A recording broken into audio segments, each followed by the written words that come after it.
Hey guys, hope you're doing good. Today, I've got a very interesting video for all the dreamers out there. It's not a comparison between cities, but we're going to compare UK to Canada. This video would help you decide which country you want to choose to immigrate. Whether you are an international student or willing to immigrate to work and settle abroad, this video is for you. As in this video, we would compare the two wonderful countries based on various factors such as geography, as in their geographic location, education, the weather in various cities of UK and Canada. We're going to quickly touch base on the different types of immigration in the two countries, the people and the crime rate, how safe is Canada and UK, and we are also going to discuss the cost of living in the two countries. So I'm sure this video is going to be an ultimate comparison between UK and Canada, and hopefully by the end of this video you would be able to decide which country you want to immigrate. So let's start with the geography. We are not going to discuss this in too much detail, but we're going to discuss the key points so this video remains interesting. So this is the world map and UK is located over there, and you see Canada over here. Clearly you see that UK is very small in comparison to Canada. Actually, Canada is 41 times the size of UK, but it's very interesting that its population is close to half of UK. Population of Canada is around 37 to 38 million, while of UK it's around 66 to 67 million. When we say UK, we mean United Kingdom, and which obviously means England, Scotland, Wales and Northern Ireland. Now if you're there in UK, you have a benefit because of its proximity with Europe, while if you're in Canada, you have the benefit of its proximity with US. Now let's say that you're planning to immigrate from India to UK. Let's say from Delhi to London. The distance is around 6,700 km, which means the direct flight would actually take around 8 to 9 hours. And for example, if you're planning to immigrate from Delhi to Toronto, the distance is around 11,600 km, which is approximately close to double if you compare from Delhi to London. So a direct flight would actually take around 13 to 14 hours, which means if you want to stay close to your home country, and if your home country is India, Bangladesh, Pakistan, immigrating to UK would be a little easier because commuting would take less time. Let's discuss about weather now, because when it comes to Canada, it's very important to discuss about the weather because obviously Canada is famous for its harsh winter climate. So in here I've listed down the three cities both from UK and Canada. From UK I have chosen London, Edinburgh, Manchester, and from Canada I've chosen Toronto, Vancouver and Calgary. We'll discuss the minimum temperatures in the month of January and February and the maximum temperatures in the months of June and July, so we can get to understand about the winter and the summer weather as well. Now temperatures that I'm going to list down are from 2020 itself. So in the month of January and February, the minimum temperature in London was -2 degrees, in Edinburgh was -4, in Manchester was -2 degrees. When we talk about Toronto, it was -18 degrees. Then in Vancouver it was -8, and in Calgary it was -32 degrees. Obviously these would be the climates during the night time, maybe during midnight or so. Talking about summers, in London the maximum temperature goes around 33 degrees Celsius, in Edinburgh around 27 degrees Celsius, Manchester around 29 degrees Celsius, in Toronto around 35 degrees Celsius, Vancouver around 30 degrees Celsius, and in Calgary around 28 degrees Celsius.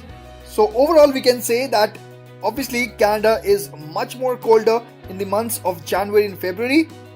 It is also a lot warmer in the months of June and July. Please notice that transition in London. You can see from -2 to 33 degrees. In Toronto it was from -18 to 35 degrees. So when you come to the Canadian cities, in the first few months it might be a little difficult for you to adapt, while in UK it is a lot easier. Okay, now let's discuss about the immigration programs. Of course, if you don't know how to immigrate, then all of this video would not make much sense. So both UK and Canada have got different immigration programs for different kinds of people. So let's say that if you are a student, then both of these countries actually offer you student visas. If you actually want to start a business in these countries, then if you have the enough capital with you, of course the program requirement, the eligibility criteria, the rules would be different, but yes, both of these countries do offer visas for entrepreneurs as well. There are different kinds of visas for refugees, on humanitarian backgrounds as well. But more importantly, I want to talk about these visas for skilled workers.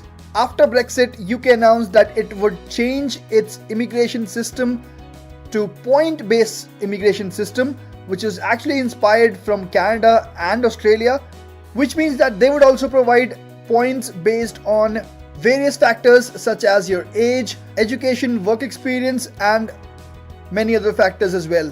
And Canada has already been using this system under Express Entry program since last 5 years. If you want to know the details of the UK's point-based immigration system, I've already created a detailed video about it. You can go and check it out. I'll provide the link in the description box below. But in a nutshell, UK's point-based immigration system would have one of the very crucial eligibility criteria of having a job offer letter and would provide you the work permit. While obviously Canada does provide the work permit, and for that they don't have any point-based immigration system, but their point-based immigration system or the express entry system is for getting the Canadian permanent residency that you can get without having a job offer letter and while sitting in your home country. So that's a really great benefit. You can get the permanent residency of UK as well, but that would be really long time, few years. By then you can become the Canadian citizen, you can get the Canadian passport. So yes, these all reasons make Canada's immigration system a lot easier, because you can actually get the Canadian permanent residency while sitting in your home country without even having the job offer. Obviously in this comparison video I cannot talk about too much detail of these programs. You can go on to my channel to check many videos on the Canadian immigration programs. Okay, so to discuss the cost of living, I'll take you to numbeo.com. It's a lovely website where you can actually compare the cost of living of any two cities around the world. So I've compared London of UK with Toronto of Canada. So here you can clearly see that they've said that you would need around £3,800 in Toronto to maintain the same standard of life that you can have with around £4,700 in London. So obviously London is way more expensive than Toronto. Similarly, I compared London with Vancouver as well, and the comparison is very similar. In Vancouver you would need around £3,800, while in London you would need around £4,700. Similarly, compared other cities as well, so you would see that between Manchester and Montreal as well, Manchester is more expensive. In Montreal you would need to spend around £3,000, while in Manchester you would need to spend around £3,200 for the same standard of life. One last comparison I did for Edinburgh and Edmonton. So in Edmonton you would need to spend around £3,000, while in Edinburgh you would need to spend around £3,400 to maintain the same standard of life. So clearly we can see that UK is much more expensive than the Canadian cities. You can actually check out some minute details over here as well, such as what it would cost you to have a meal in a restaurant in Edinburgh and in Edmonton. What about the groceries? What about transportation, utilities?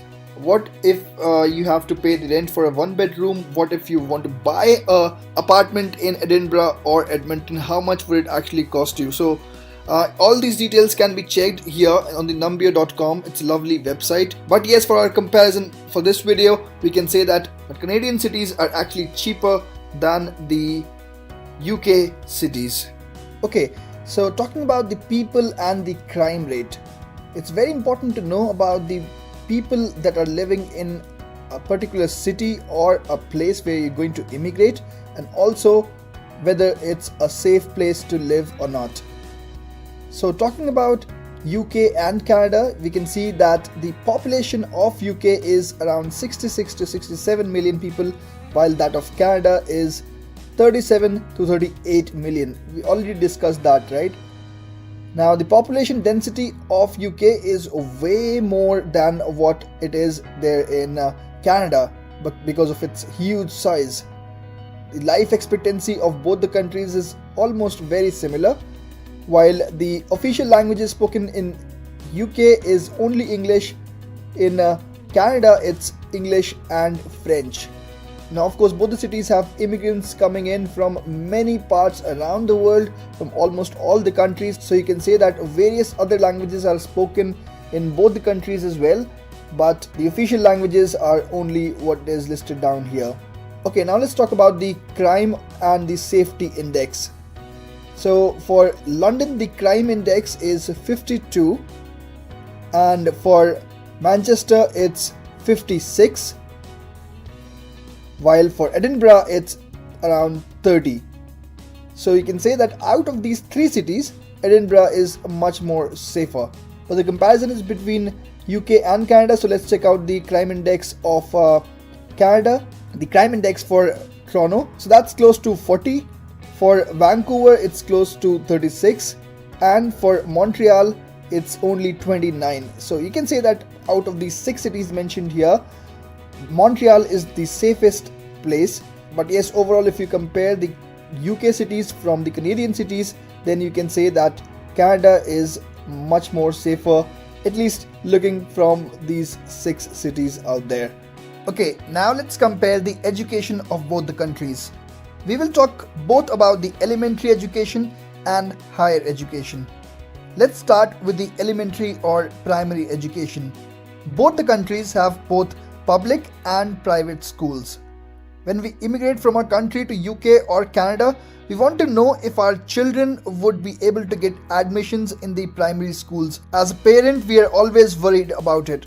The good news is that if you immigrate to UK, your children would get free education in public schools if you land there as an international worker. Your kids will get free education in public schools whether you land in the country on a work permit or as a permanent resident. Talking about the higher education, this section must be interesting for those international students who are willing to study abroad. Of course, both the countries have quality education. Both of them provide world-class education and have well-established position among the world's leading study destinations. Studying in colleges or universities of either of the countries, you'll have the opportunity to encounter vastly different cultural and natural experiences. But comparing the number of colleges of universities in the top 100, we find that UK has 18 institutions in that list, namely University of Oxford, University of Cambridge, Imperial College London, University College London, University of Edinburgh, and all of those which are listed out here. While Canada has only 3 in the top 100. University of Toronto, which is obviously in Toronto, McGill University, which is in Montreal, University of British Columbia, which is in Vancouver. Now these were the 3 which are there in the top 100, but in the top 200 there are a few other Canadian universities as well, and they are University of Alberta, McMaster University, Université de Montréal, University of Waterloo. So however, both the countries are world's leading study destinations and provide international quality of education. UK wins this battle because of the huge list of universities that are there in the top 100. Now one very important thing to note here is that UK has only English while Canada is a bilingual country. So in the elementary education, kids are taught French, while in some of the universities from Quebec and some other provinces of Canada, you can expect that knowing French would definitely be beneficial to you.